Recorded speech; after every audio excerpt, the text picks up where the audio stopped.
Modern Judaic religions put a lot of faith in faith, and why not? It makes people not question authority, and thereby makes them easier to control.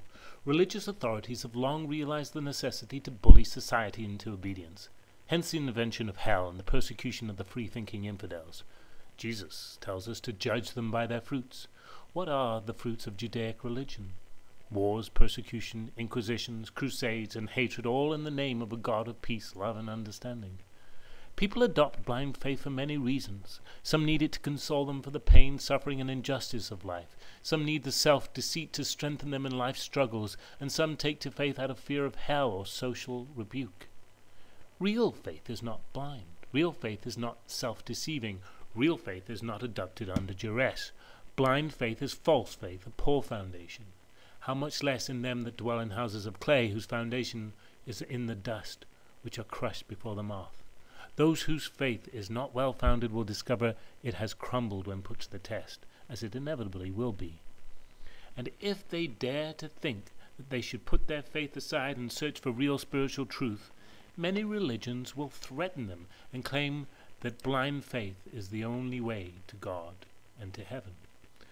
When doubting Thomas insisted on seeing the holes in Jesus' hands, Jesus did not reject him and damn him to hell. Jesus showed the wounds.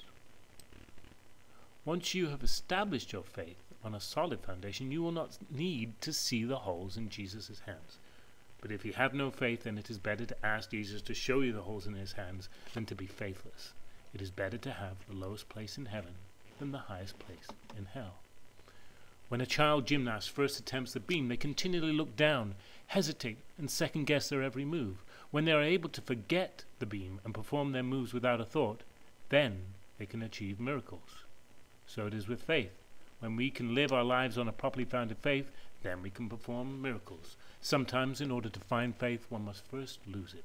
Spiritual truth is available to those who seek it, but they must seek it. Seek, and ye shall find. The accident of birth is often the basis for our faith. We believe what we are taught to believe, what our ancestors believed, and what those around us believe. We walk the same paths as our families and societies. This blindness allows us to be easily manipulated.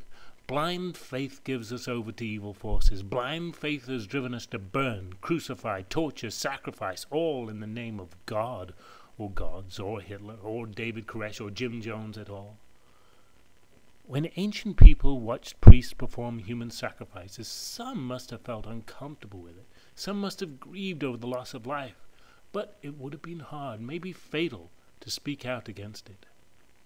It is our nature to adopt faith, to give us a foundation, something to belong to, and to give us comfort when reality seems to fail us. It takes real strength to reject the faith of our society, not just because many offer threats of eternal punishment or even immediate punishment by society, but also because we lose our grounding and have to work out reality for ourselves.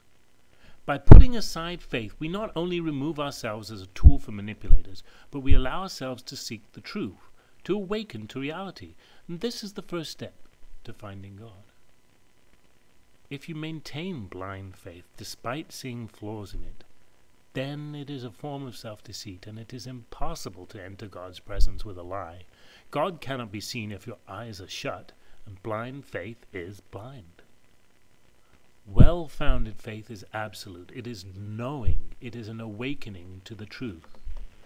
To embark on a journey to God, put aside blind faith. Put aside even your quest to find God. Instead, let truth be your one guide. Say, I will not believe unless I am sure. Do not search for God. Instead, say, I will seek the truth, whether it means that I find that God exists or not. Put aside the mumbo-jumbo and conquer the fear your birth religion may have indoctrinated in you. Would God punish someone who searches for the truth?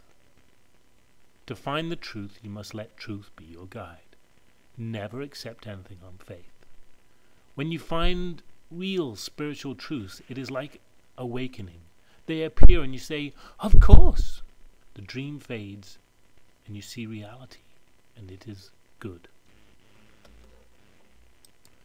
Throughout humanity's existence, there have been countless religions. All of them claim to be the one truth. What are the chances that your society's religion happens to be the one and only God-approved franchise? The truth is that all religions are glimpses of the truth. There is no lexicon for spiritual truths. Words cannot speak of the divine. They can only hint. Joseph Campbell's writings on myth and religion often speak of the commonality between the religions and how they refer to similar metaphors. It is a great tragedy when people get stuck in the metaphor.